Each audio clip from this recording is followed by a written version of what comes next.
I would like to request to everybody to please at least you need to have another device because later on we will have a short exam. So most likely it's like a mock na wherein we can actually gauge ourselves kung dapat papasok tayo sa ano. Ilang percentage ba yung last year na appraiser?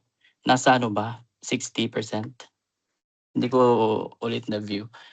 So at least we have to gauge ourselves kung saan na po tayo yung standing natin. So ang pinakaano talaga dito is if you do your if you did your assignment during that time sa review review time supposedly. So dapat talagang nag-review kayo yung time na yun kasi ngayon it's just uh, 3 days para sa board exam. So ngayon ang nais ko munang i-share ko lang muna yung i-ano ko na lang yung aking camera din para makita niyo ako. Yan, alright. So nais ko lang din i-share sa inyo kasi sa nalalapit na exam kung ano yung possible effective preparation during the exam, especially yung mga very short uh, period ng preparation nila. It's because it would be like the same with my preparation. Kaya nga sabi ni Sir Charlotte na nagbaon ako ng coffee na isang baril na kape dahil even before the exam I still have to go through with my notes. So isi-share ko na lang din sa inyo yung the way paano ako mag-prepare ng exam kasi in the course of 2 weeks, yun yung time na naka-receive lang ako ng professional notes. So for second subject. So I only have 2 weeks. So ano yung ginawa ko? Kasi para at least yung mga nag-prepare lang din ng 2 weeks, mabubuhayan kayo na kaya pa pala. Kaya pa pala ipasa yung exam. So yung ginawa ko lang is, I have to go through with all my notes, scanning, and then skimming na rin para mas mabilis yung nakikita ko lahat ng mga kailangan kong parang i-absorb ko pa hanggat makakaya pa. Pero most likely itong weeks na to is supposedly hindi na ako magbibigay ng calculation kasi hindi na siya ideal for like 3 days more tapos mag-ano ka pa. Ang pinakaano talaga ngayon is you have to go through na lang sa notes. Parang ano na lang, picture na lang yung photographic memory na lang yung ipapaano natin ngayon, ipapa-workout. No need na, hindi na kailangan na kung meron kayong hindi na aral, ito sa akin lang ha, I don't know if it would be applicable also in your case, pwedeng wag niyo nang i-pressure yung sarili niyo na aralin yung topic na yun kasi may tendency na baka mag-information overload ka. So most likely, at least okay na lang yung kung ano yung naaral mo, kung ano yung ma-scan mo ngayon, yun na. Yun na yung baon mo sa examination. Kasi ganun nga din sa ano ko, mabilis na I only have very short period of time na mag-prepare sa exam. Yun na lang yung baon ko. Yun na lang kung anong naaral ko. So for 2 weeks. So ang advice ko, hindi masyadong ideal yung magpupuyat pa kayo. Hindi talaga ideal na magpupuyat pa kayo pero sa mga naghahabol, i-ano na lang, i-maximize nyo na lang yung mga moment na yon. And then pinaka-importante is you have to be present during presence of mind. Dapat present ka during the time na magbabasa ka ng questions para pagdating ng i-analyze mo yung question, talaga maintindihan mo at makukuha mo kung anong kailangan isasagot doon sa question. Kasi yan ang pinaka-importante talaga, yung kung ano ang maaalala mo during the exam. Kasi yun yung pinaka-final pinaka-judgment sa exam. So ngayon I only have geometry pero let's have a simultaneous exam para ma-gauge natin yung ating status. Supposedly hindi na ako kaya ang topic ko ngayon ibibigay sa inyo is very mababaon nyo sa exam na hindi magiging komplikado yung mga information nyo. So let's have actually geometry po yung binigay sa akin ni Coach Charlotte na topic. Kinukuha ko lang yung mga natatandaan ko na lumabas at natatandaan ko na ganun yung approach sa exam. So ang geometry, huwag kayong matakot kung hindi kayo sa math kasi maganda kung ano kayo sa math, equip kayo sa math. Pero kung hindi naman kayo sa math, okay lang kasi mga basic at simple calculation lang, basic operation, plus, minus, multiply. Alright, let's begin. So, ang pinaka talaga sa core geometry formulas for the real estate appraisal is basically they're just looking for the land area, mga lot measurement, perimeter and setbacks, floor area calculation, volume or I don't know, naalala ko merong mga ganito ding mga questions, mga slope and elevation or mga topography. So sa land area, pag sabihin natin land area, basically maliit lang, konti lang yung ating mga kailangan i-memorize na formula. So refresh lang natin. Yung sa rectangle is, or square, length times width. So yun, may 1 point ka na agad, di ba? Sa triangle, meron din tayong area na base times height over 2 or 1/2 base times height. Pero I will dig deeper dito sa triangle. It's because we have more questions related sa land na naka-triangular. And then, I remember, since naalala ko yung mga formula sa engineering, mas napabilis kong i-calculate yung mga problem solving sa triangle. Pero din tayong trapezoid, common and irregular lots. So that's area is equal to base 1 plus base 2 or a plus b times h over 2 or 1/2 a plus b plus b times h. Yun lang yung mga pinaka-importante na mga formula sa area. Meron din hindi ko na direct na. That's circle. Circle is area when you have the given of radius. So pi r square. And then kung meron naman kayong diameter, take note kasi minsan na-confuse yung mga examine dito na-overwhelm sila, especially pag nakita nila, ay circle, alam ko na. So ika-calculate ka agad without checking yung mga given. So naka-radius pala and then diameter ang formula na ginamit. Tapos ang problema doon sa choices, parehong merong answer. So that's very talaga frustrating na ma-realize mo na lang, paglabas mo ang mga discussion sa nag-take ng exam, radius pala yung calculation, di ba? Nakakalungkot. Pero hopefully, you will have the presence of mind na take note nyo yan during the examination. Ito, in-emphasize ko yung triangle. So if you can have the time para i-recall or i-screenshot nyo yung formula sa triangle. Kasi itong triangle, marami talaga siyang marami siyang lumabas na questions during the exam. So meron tayong iba't ibang calculation on calculating the area of the triangle. So first, kung yung general triangle na minememorize natin is 1/2 base times height. So nakikita nyo dyan sa ating ito. Nakikita nyo sa ating illustration itong general na triangle, base times height. Mabilis lang kung ganito lang yung pagka-present ng problem. Pero kung the same concept lang din siya sa right triangle, base times height over 2, so okay lang. Pero kung ang triangle mo ay ganito, sure ako na merong lumabas na mga ganitong type ng questions sa exam during our time. Itong mga equilateral triangle, isang side lang yung binigay na given. So anong gagawin mo? Hindi man applicable ang base times height. So over 2. So meron kang equilateral triangle, tapos nakalagay doon na equal sides or equilateral triangle A, isa lang yung given. So ito yung area niya. Area is equal to square root of 3 over 4 A or side square. So makukuha mo na. I-calculate mo lang yan, mabilis lang yan sa calculator. So makukuha mo na kaagad yung sagot. And then meron ding isosceles triangle. The same yung nasa taas, the same yung length niya, tapos iba yung length dito sa baba. So meron din po tayong ready formula dyan for isosceles triangle. That's area is equals to B over 4 times square root of 4A square minus B square. Tapos ito ang pinaka nagamit ko, natatandaan ko rin to during the time sa exam, as ensure ako na may lumabas sa scalene triangle. Iba-iba yung length ng sides. At natatandaan ko, ginamit ko itong formula na sides is equals to A plus B plus C over 2. Ang area niya, pag i-calculate niya, is equal to square root of S times S minus A times S minus B times S minus C. So, ano na to?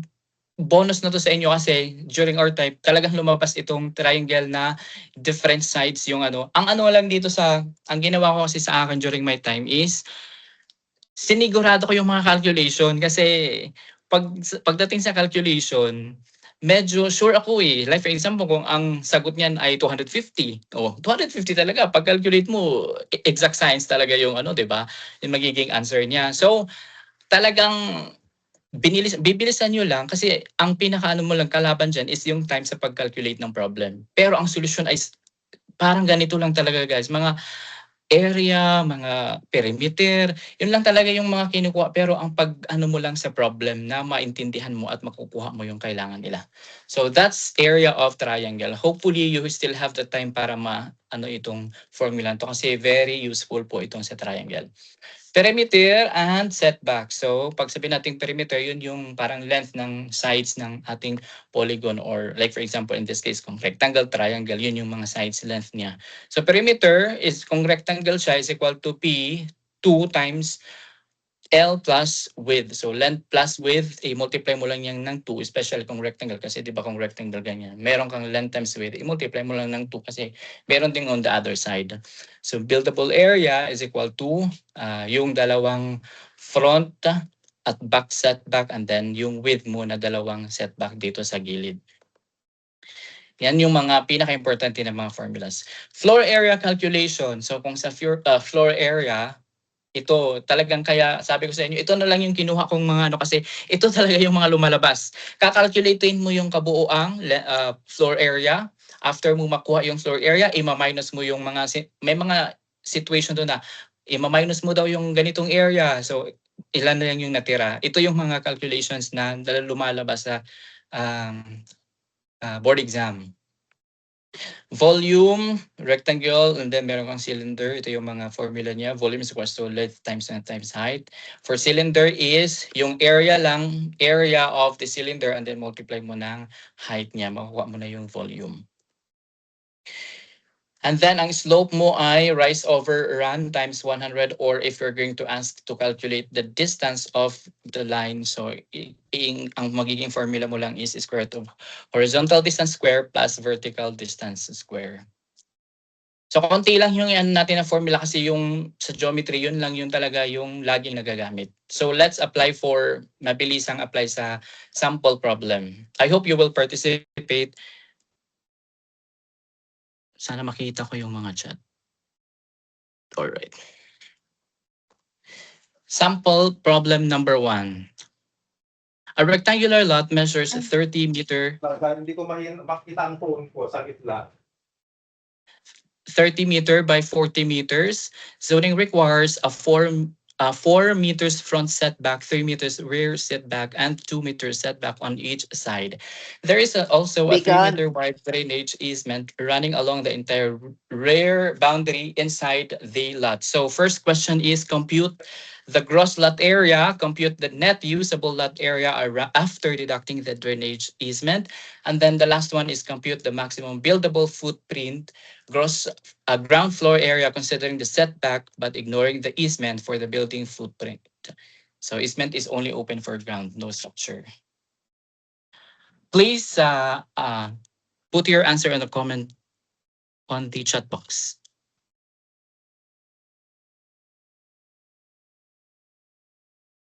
So ayan, mag-compute na kayo para meron na kayong sample drill.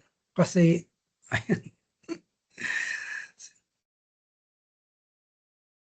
Antayin lang natin yung at least kung meron tayong mga 5 na may sasagot. I hope, kasi later on dapat lahat tayo magjo-join sa ating quiz or exam. Meron bang Baka hindi ko lang makita yung chat. Engineer Benz, i-click mo yung sa may chat sa taas mo kung kaya mo pa. Pero nakikita ko naman dito. So Wala guys, pang sumagot? pakisagot nung question para mahasa na kayo sa kasi ang daming geometry na lumabas. Even ilang years na, puro geometry ang pinakamadami. 20 Yes. items, ganyan. Kaya sa So, totoo hindi guys, ito lang talaga yung panlaban ko during that time. Yes. Kasi hindi na ako nakapag Magaling si Engineer Benz. Siyempre, ikaw para maging civil engineer. Anyway, para mas mabilis na yung ating ito yung solution niya guys, no? Mabilis lang naman yung wow, meron tayong sumagot si 1,200, 1,100 and then 858. So let's reveal. 1,200 is correct. And then yung net usable is 1,080. So yung number 1 is correct. 30 times 40 lang is 1,200. Then yung net usable is i-deduct mo lang yung 120 from your easement na 3 times 40. So 120. So 1,200 minus 120 is ito 1,200 minus 120 is 1,080. So yung ating number 3 na question is 828. Kaya guys, careful, you should be careful sa pag-answer. It's because yun yung sinasabi ni Coach Charlotte na kung mali kayo doon sa unang sagot, may tendency na maging mali din kayo sa next. Alright, so kailangan nyo talaga siyang ingatan sa pagsagot. Okay, let's proceed to another question. Question number 2. A developer owns a 1,000 square meter lot in a commercial zone with maximum floor area ratio of 4, maximum building height of 16 meters, and each floor has a floor to floor height of 3.2 meters. So number 1 is you have to compute for the maximum allowable total floor area. Number 2 is determine the maximum number of floors allowed by the height, and if the developer wants equal floor area per level, compute the maximum floor area per floor. So meron na tayo dito mga given. Ang ating mga kailangan dito is number 1, maximum allowable floor area yung ating i-calculate. Yan na lang natin no para mabilis na ating masagutan yung ating question. So ang hinahanap is maximum floor area. So yung total floor area natin is, this is just 1,000 times 4 is equal to 4,000. And then yung ating next question is, yun yung ating allowable maximum allowable. Determine the maximum number of floors. So 16, 'di ba? Given kanina na meron tayong maximum height na 16, tapos ang kada floor daw is 3.2. I-divide mo lang 'yan. So makakuha ka ng 5 floor daw yung pwede nating yan, merong 4,800. 800 square meter per floor. So tama si Jessie. And then yung ating third question, sample question. We only have 4 and then let's proceed sa simultaneous kasi gusto ko yung simultaneous mag-exam. Dahil nakikita ko kung sino yung lahat, makikita ko kung sino yung mag-participate. Number 3, a lot is composed of 3 parts. Ito, may mga ganitong problem. Mayroong rectangle, first lot, triangle, second lot, trapezoid, yung ating third lot. So compute first the area of each part. Mabilis lang to. And then compute the total lot area. First is you have to compute for the each area. Applicable yan sa mga formulas na ina natin.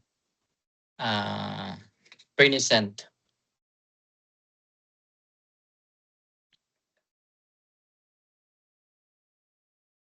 Area of rectangle is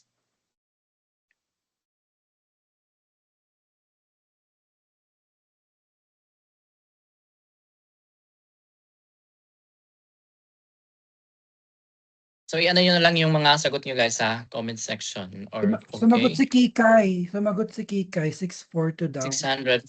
So ngayon, yung ating first sagot is, yung rectangle natin is 500. So that's only 20 times 25 is equal to 500 square meters. Then yung ating triangle is just base times height over 2. So that's only 10 times 8 over 2. So that's 40.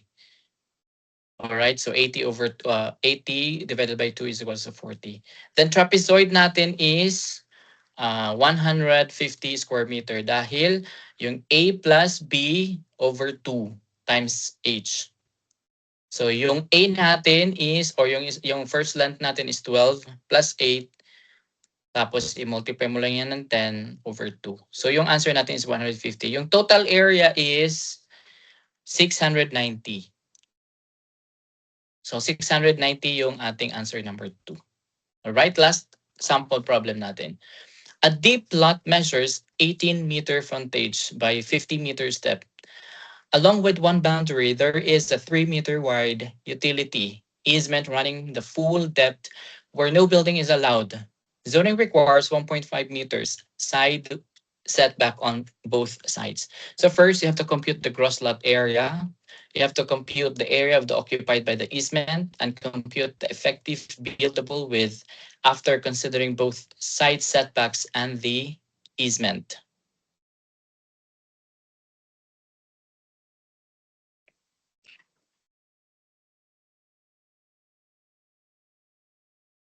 Kailangan natin i-calculate yung gross lot area and then compute for the area occupied by the easement and then compute for the effective buildable width area.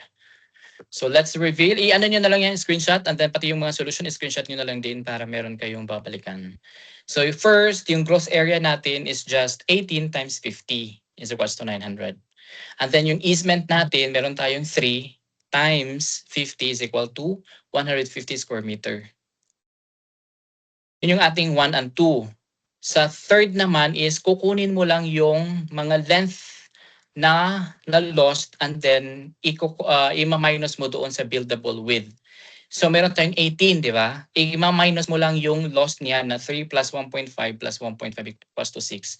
So 18 minus 6 is 12 maximum buildable width natin. So, ganun po yung mga problem solving na may encounter nyo during, siguro, magiging ganun din yung magiging approach sa examination nyo because during our time, ganun yung the way the questions nilatag or binigay sa amin yung mga questions sa board exam. Especially sa geometry.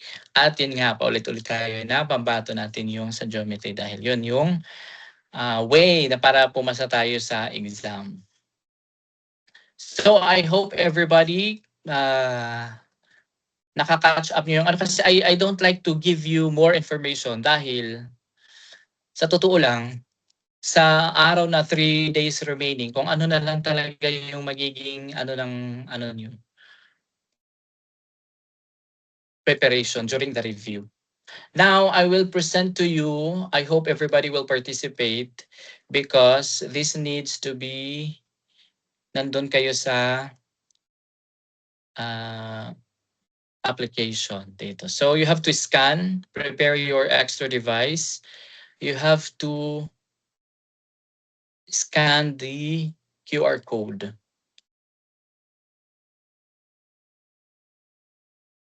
Wait.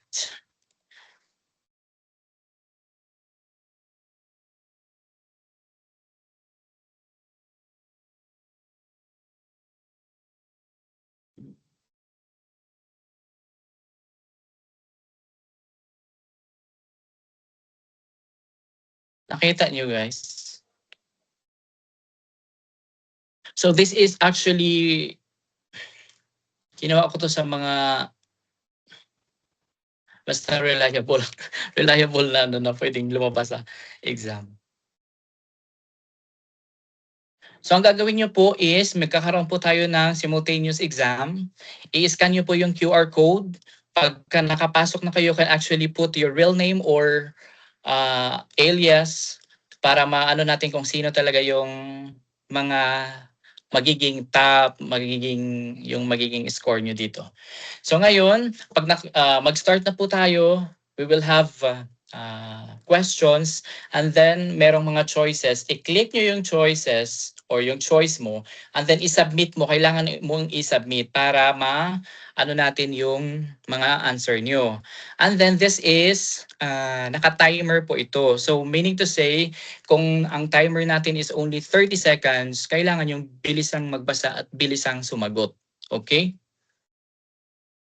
How many of us here sa online? So I hope everybody will join. So we have now 35. Sino pa ba? Para makapag-ano tayo dahil magko-close na ang office namin ng 4.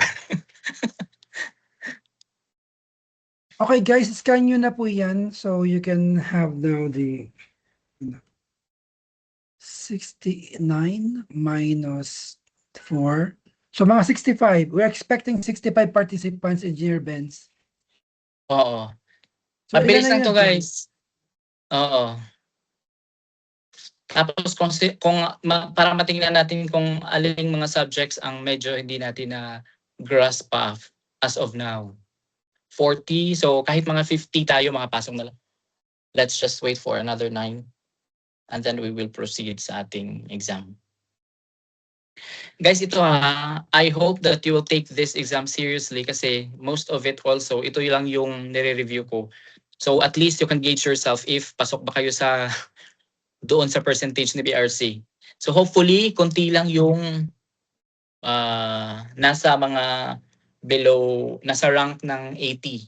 Kasi mostly sa atin, minsan PRC is nagbibigay ng 60%, 70%. So at least, di ba, hindi tayo below doon sa ano. Another 1 minute and then we will proceed. 43. So I guess, yung iba kasi nag-aano lang, nakikinig. Gawain ko din yun eh.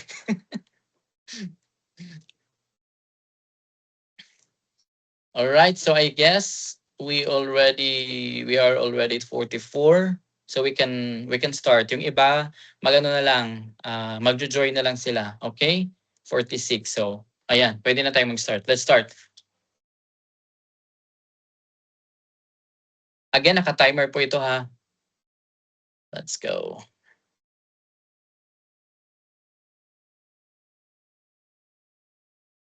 Kayo na po magbasa at kayo na po ang sumagot.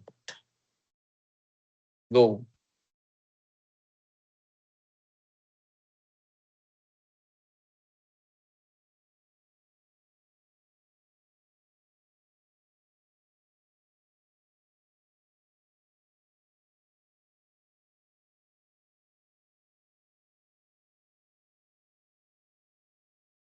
Alright, the correct answer is useful life method. Kasi si useful life method is just a component sa depreciation formulas.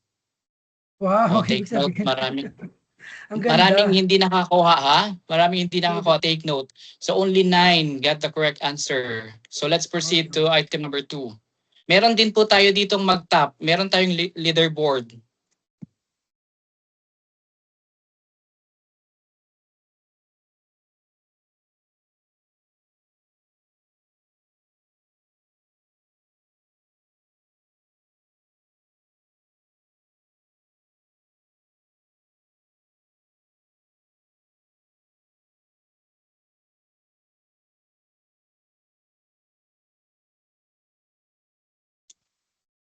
The correct answer is over improvement and most of you get the correct answer. So let's proceed.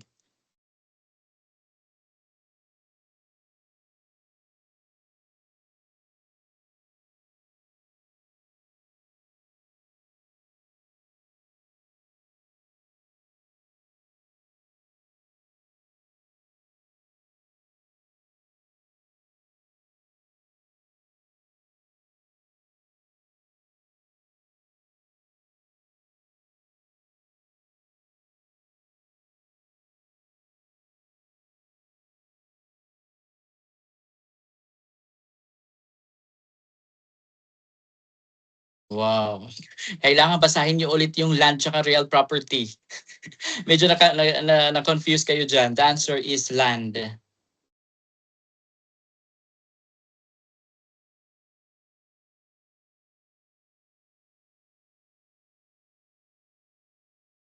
Pag real property kasi that refers to the rights, not the physical land. Real property. So the answer is land. Property rights are anchored on. Saan ba siya naka-anchor? Wow, ang dami nakakorek. Article 13. So let's proceed. Number 5.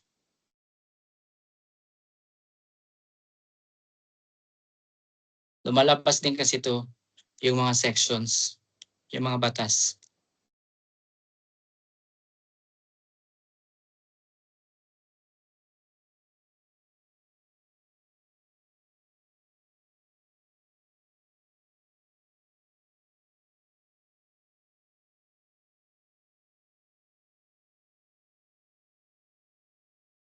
So itong first 1 to 30, that is for fundamentals, and then later on the another 20 is for professional. OMG. Kailangan balikan yung mga batas. Section 86, PD 957. Next. Ito nadaanan nyo to sa real estate. Sudden removal of land from one parcel to another. Yung isa gradual soil deposit. So baka maalito kayo. Yung isa sudden.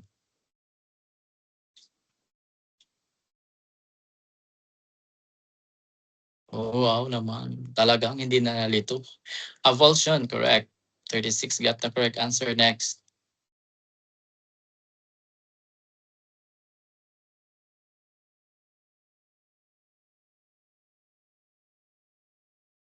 Baka may magkakamali pa dito. Pag nagkakamali kayo dyan, wag ano muna.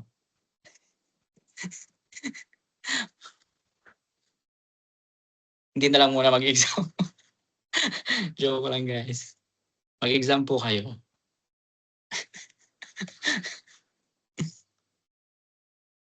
Pag yan talaga, sinasabi ko sa inyo. Number 8.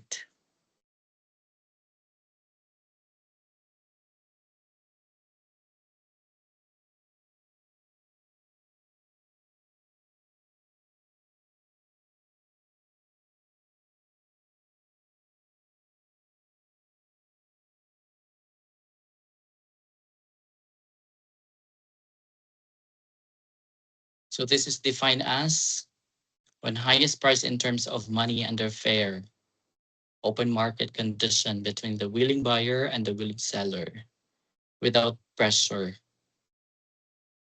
with adequate knowledge.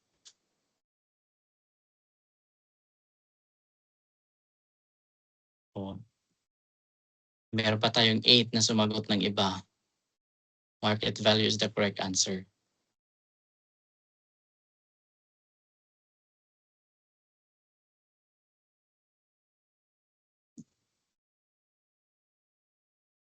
Di ba di ko alam sa yung last Rev, lumabas din ba to? Yung ganitong questions. Yung mga color representations. Lagi niyong tatandaan lalo pag nagbabasa kayo, mayroong except. Minsan kasi yung iba na overwhelm.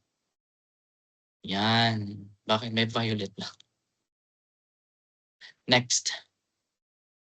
And then we will have the first ranking. Lagi niyong isipin yung except kasi yan talaga yung pinaka-ano dyan.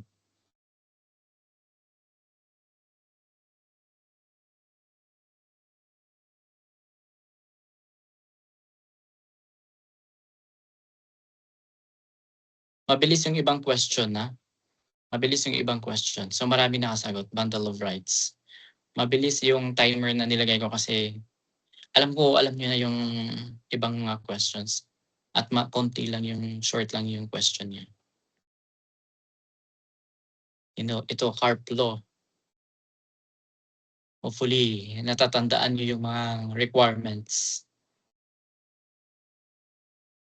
Under CARP, ano ang RA ng CARP? RA number 6657. Tama ba?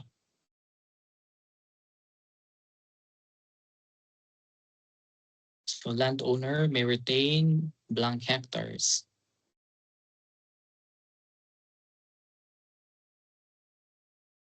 Maraming naka-correct answer. So the correct answer is 5 hectares for the landowner, 3 hectares for the child who should be at least 15 years old. So yan yung next question. So si PRB Res, sino ang mag-a-appoint? Nominated siya by IPO.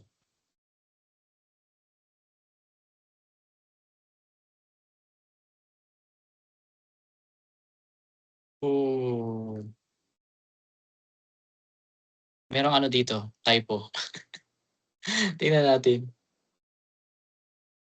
Wala, sorry, dito sa item na 'to hindi na ano yung isang choice. That's the President of the Philippines. Tama 'yan, mag-ano na lang talaga kayo ng ano, sagot. Sorry for the number 12. Number 13. Hindi na type yung correct answer. Number 13.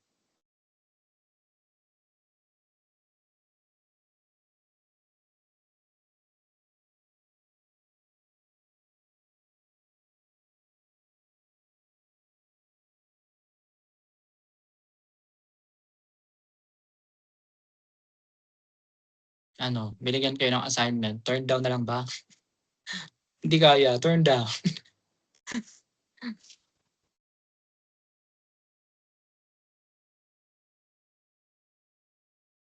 So, kailangan nyo i-take all the necessary appropriate steps and complete the assignment competently. Next. 14.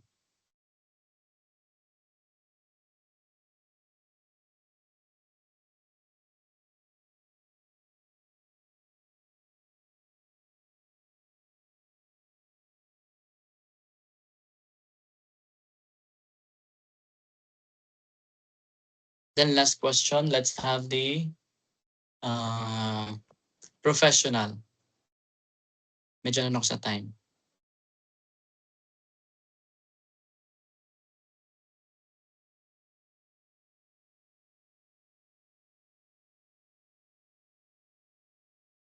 Ethical disclosure requires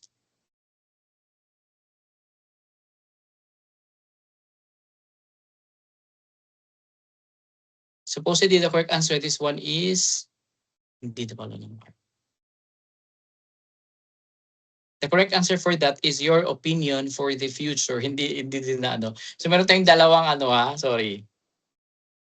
Last question.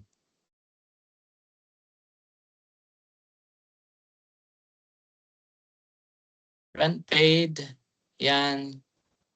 Kompleto yan.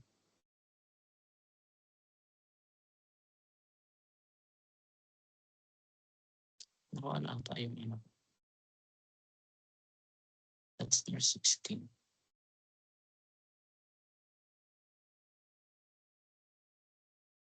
That's overage rent. I hope merong leaderboard. Anyway. So let's have the leaderboard for fundamentals. Wait, ito. So yung ating top 1 ay si Jessie for the Wow, fundamentals. congratulations. Sigero, top 2. Kenma, JM, Kaisip. So titingnan natin kung dapat, ano kayo guys? Wow. Lahat kayo papasa nito. Tingnan nyo yung standing nyo. From 50 of you, pang ilan kayo doon sa 50? Yan. Kasi 50 yung nag-take ng exam. So dapat, mga ilan ba? Yung 60, sabihin natin 60 of 50. Mga nasa 30, yung mga nakarank ng 30, so most likely, sila yung ano, kung PRC na to, yun yung 60% passing. Okay, so let's proceed tayo dito sa professional. That's number 30. Number 30.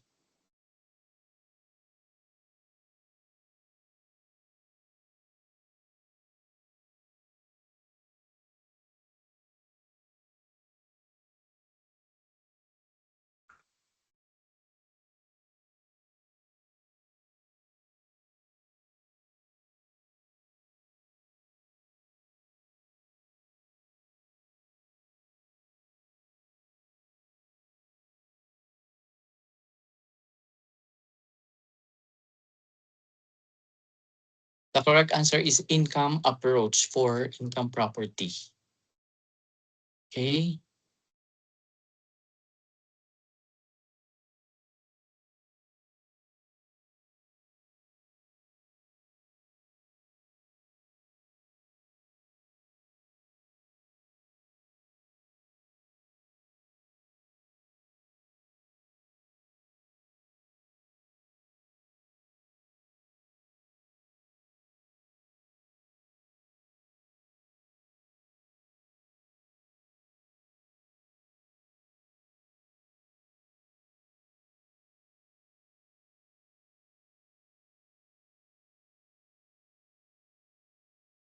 The correct answer is the rents are low. So I think kailangan nating ano yung ating mga choices bago tayo mag-answer. Kasi parang almost half yung medyo confused.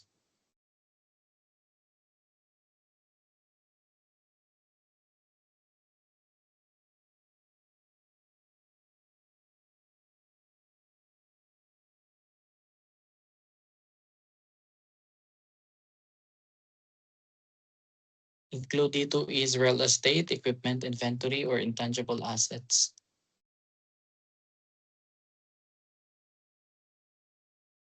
Blank value is the value of a business as an operating entity.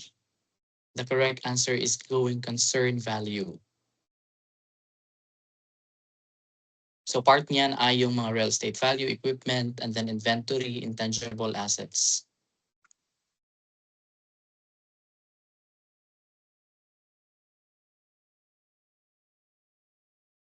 Next.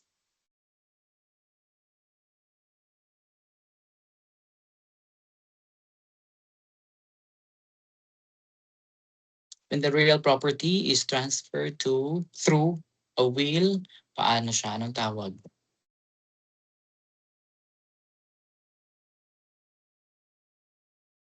Yan. Correct.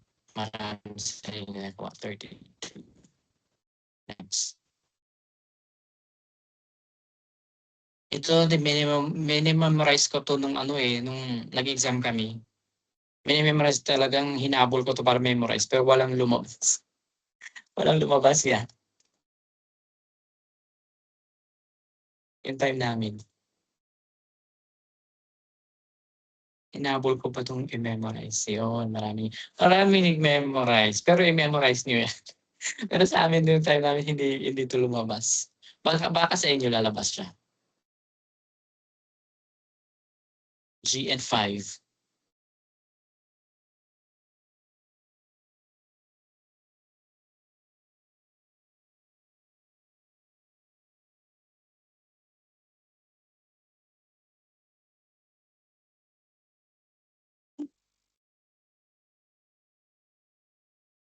Yun. Valuation of property, personal property. That's GN5.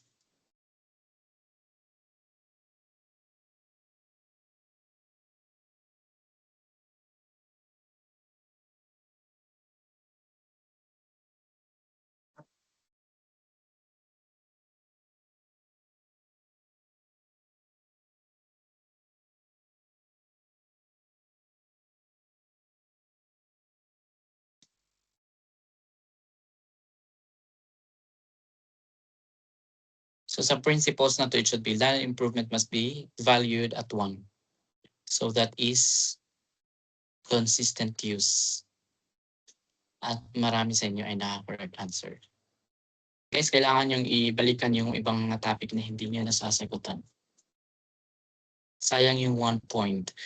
Baka top 1 na kayo, nagiging top 2 na lang kasi hindi nasagutan yung 1 point.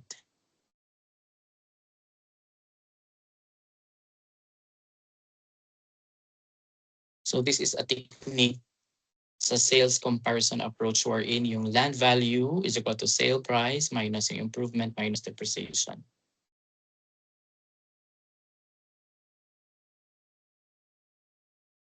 That is extraction. Extraction ang tamang sagot dito. Next.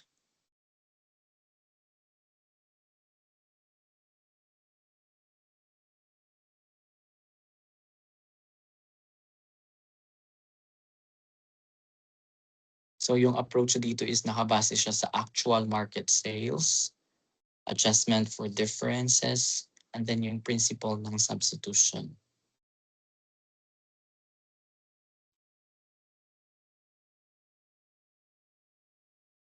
Okay.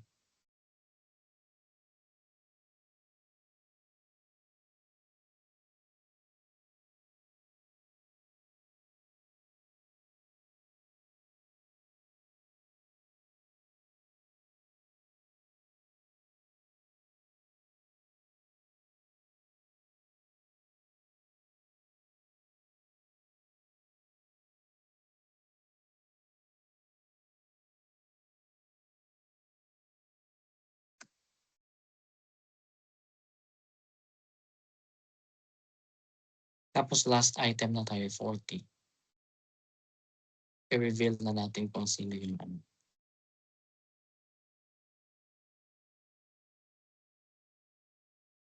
Alright, sales comparable properties. Last one. Sorry. 40.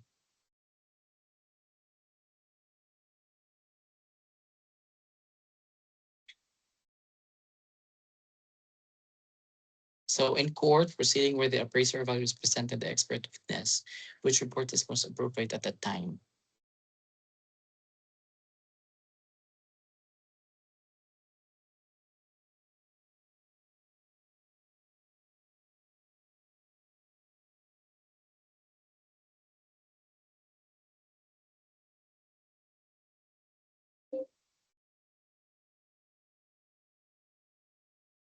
The correct answer is deposition report in writing.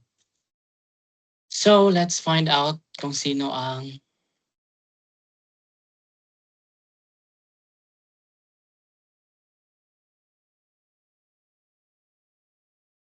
yun. Yung ating top final ay si Kenma at si Jessie. Ang gagaling nyo guys. Congratulations. Nakikita na Congratulations. yung mga top notchers. Makikita natin kung sino yung susubaybayan natin sa result. Yes, Antayin natin yung mga result nila. Proud. Ang dami ding pasok sa top 10, no? So, marami. So, hopefully, makunti lang yung nabilong sa 30, 31 pataas. Oo. So, hopefully, yung iba kasi hindi nagsagot. So, Bakit? yan. Galing. Ang ano ko lang dito sa inyo guys is magagaling na kayo. Ano nyo na lang, ano nyo na lang yung presence of mind nyo during the exam. Tapos yung mga topic na hindi nyo na napasadahan, wag nyo nang intindihin dahil hindi yun lalabas. Yan si Sir Benz. Sir Benz, di ba ganyan na yung sinabi mo sa mga kasama natin? Kasi yun yung yun yung sa namin sa engineering, pag nag-ano kami during the time sa board exam, pag nasa point na tayo ngayon ng ilang days na lang, wag niyo nang yung sarili niyo na i-cover niyo pa yung mga hindi niyo na hindi niyo na napasadahan. Iano niyo na lang yung sarili niyo na kung ano yung baon niyo, yun yung magiging baon niyo dito sa exam. Yung hindi niyo nabasa, hindi yun lalabas sa exam. Kaya yun, laban. Hopefully, maraming papasa dito sa OREP. So yun. Magaling naman sila, Sir Benz. Thank you so much, Saka, Sir Engineer Benz.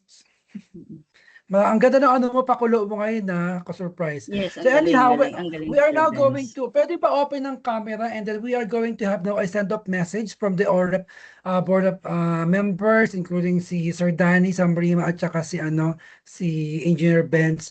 Because guys, this is our last day and then hopefully in the past few months na ating discussion, nakapagbigay kami sa inyo ng magandang review and then so baka may mga question kayo, inaabangan namin yung mga pangalan nyo. Ay, William, ha? Jessie, yung mga nagdiningning lagi sa mga pa-exam ng pa-exam ng OREP sa mga mock exam. So hopefully maalala nyo naman kami pag nakapasa na kayo.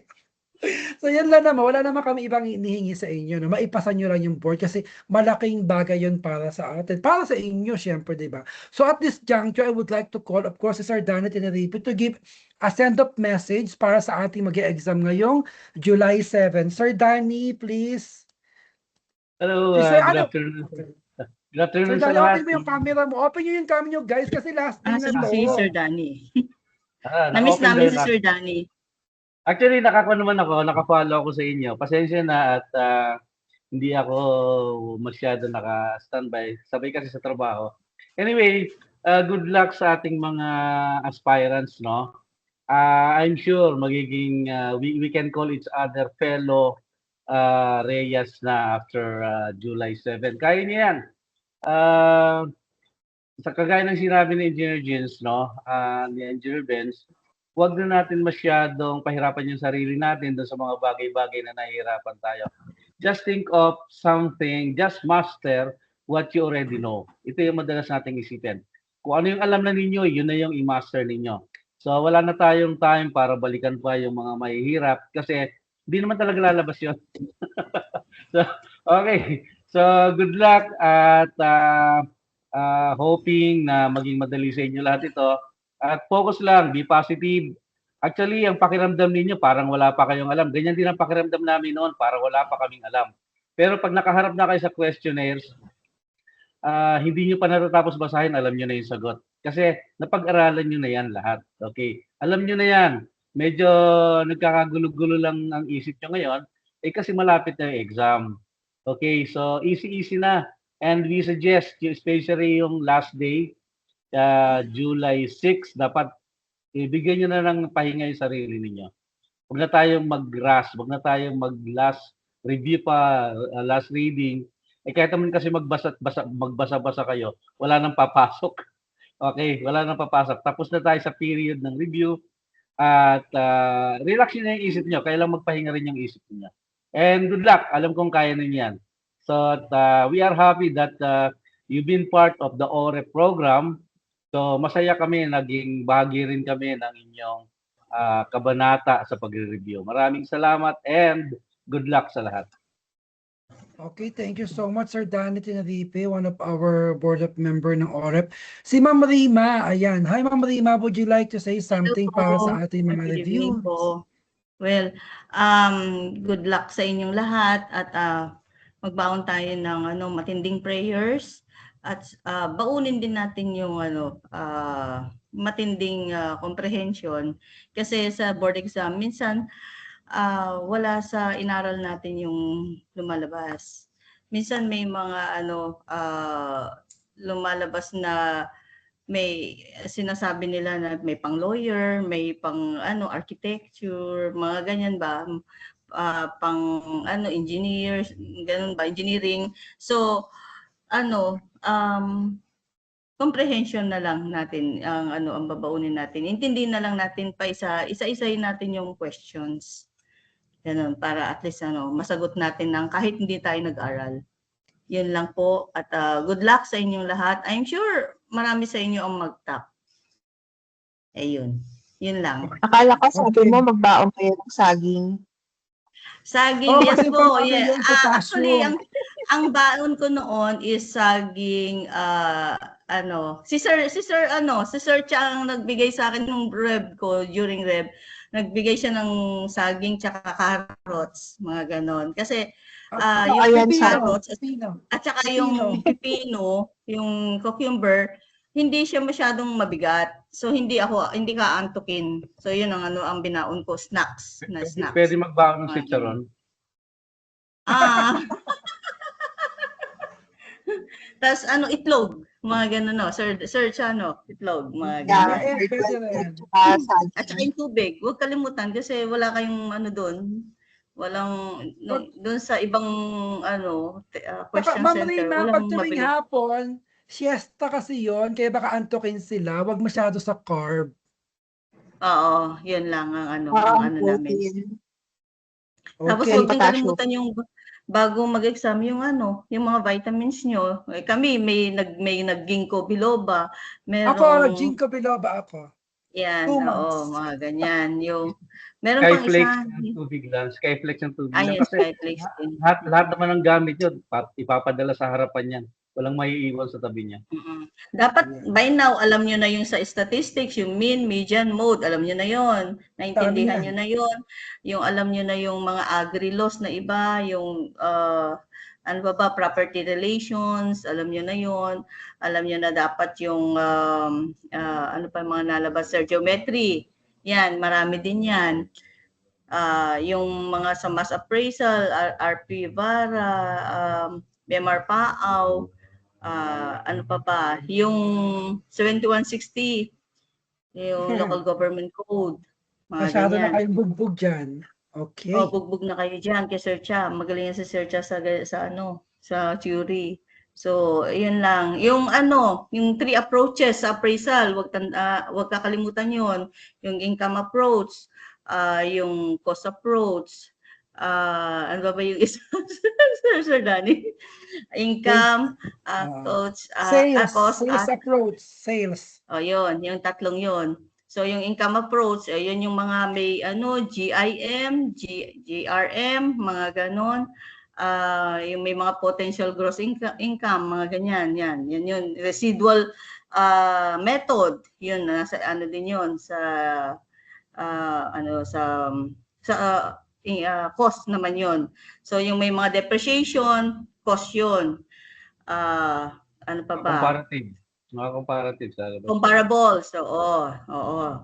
So sales comparative. So ano pa ba, Sir Danny? Yung mga ano ba yung mga dapat anaral nila? Saka most of the time, yung gagaya ng diniscuss ni Engineer Benz kanina, yung measurement of area measurement. Yun, lagi madami yan. yun. Ay nako, sobrang dami. Mga 20. Madami yan. Area measurements. May mga time na yung question. KD 957 saka BP 220, maraming questions doon sa area measurement. Oo, naalala mo, Sir Danny, yung question sa atin na kung ang first floor, ang floor area niya ganito, 290, halimbawa ganon. Yung second floor, ano yun, question mark. Third floor is 300, mga ganon na, no, Sir Danny, no? Yung Mga ano natin. simplification So, lang naman yan. oo, ano daw Total area. ilang floor area daw yung sa second floor, parang ganon. Mga ganon ang mga questions. So, anticipate niyo yung mga ganong questions. Ano ba natatandaan mo, Sir Danny? Simple equation lang yan. Oo, simple lang actually ang exam. Alam niyo yun, simple lang. Minsan binabalik-baliktad lang nila yun eh. Minsan yung yun lang tinatanong yung kung anong RA, kung anong PD, yung yung 1529, yung property registration, yun yun, pasok yun. Dahil Yes, kasama pa yun ang ating yun lagi ang importante sa natin sa exam. Ano pa ba? Sa real estate appraisal naman kasi, ang law na pumapasok diyan yung Expropriation Act. Ano pa ba? Right of way, no? Right of way law. Yes, Easement, 107.5. mga ganon. Yung mga ganon. Kasi doon lang naman ng nagkakaproblema ang government sa na yon, sa area na yon. Kaya yun ang tutok. Practical yung mga questions yan. Kaya kung alam niyo yung basic, go to the basic lang. Kasi maraming lalabas na questions dyan na dugsong-dugsong. Isang question pero isang case pero mga 3 questions yon. So, pag masyadong mahaba yung question, direct na kayo muna. Masyadong mahaba yung case, basahin niyo muna yung question. Kasi baka mamaya, ang dami yung binabasa, irrelevant naman doon sa question. Para sayang yung oras. Tapos, ito pang mahirap. Actually, ang kalaban ninyo oras. Yes, ito pa ang makakasama pa sa exam yung part ng yung reporting sa appraisal. Ano ba yung mga nandoon? 'Di ba? May mga narrative form, mga ganon. So, ano pa ba yung mga nakapaloob doon? Yung certification of value, yun sinicertify mo na ang ginawa mo ay ay tama, mga ganon. So, naggawa ka ng inspection, mga ganon. Then ano pa ba mga yung doon? mga executive summary, yung description ng ano ng property, yun ang nakakasama sa ano sa report.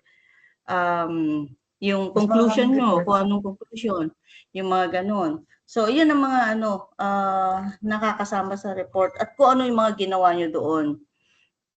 Kung Okay. so ganon lahat. Okay. So, Ha? Sir So, okay. good luck sa inyo. Good luck. Si Engineer Benz, Yun lang. any last words before tayo mag-end? And then may final words. Ako, Engineer umalis Benz, na ng opisina niya yun. Umalis na ng any opisina last, yun. Kasi paano ko, ito na siya, bababa na last ng words. office dahil may ano. Okay, Akala ko so nasa you know Jaycon. guys, for Okay, us, good luck. Success. At hopefully, maraming magtatap dito sa group na to. Meron po tayong mga in-expect na magtatap talaga. And then one more thing is, I do apologize also. During the time for the review, I wasn't able to at least give a lecture. Kasi medyo busy din po sa exam. Medyo busy din po talaga. Pero at least somehow, nakapagano ko sa inyo ng kahit na maliit lang. Yung inano ko sa inyo na geometry, at least maka 20 points kayo dun, more than 20 points or 30 even. Kasi marami talaga sa geometry. Hopefully, sa inyo din, sa batch nyo ngayon ay marami ding lumabas na geometry. So, isiguraduhin nyo lang yung pag-calculate nyo. And then, presence of mind lang, punta kayo ng examination center ng maaga kasi anyway, one day lang din naman yung exam. So, lubos-lubosin nyo na. And then, give your all kasi, and then surrender everything to the Lord kasi whatever effort you have, pero kung talagang pinagpipray mo din sa kay Lord na makuha mo yung itong exam na to. So, ayun. For sure, ibibigay yan ni Lord kasi alam naman ni Lord yung intention natin to pass the exam. So, yun din yung pinaka-importante para talagang i-grant yung mga prayers natin.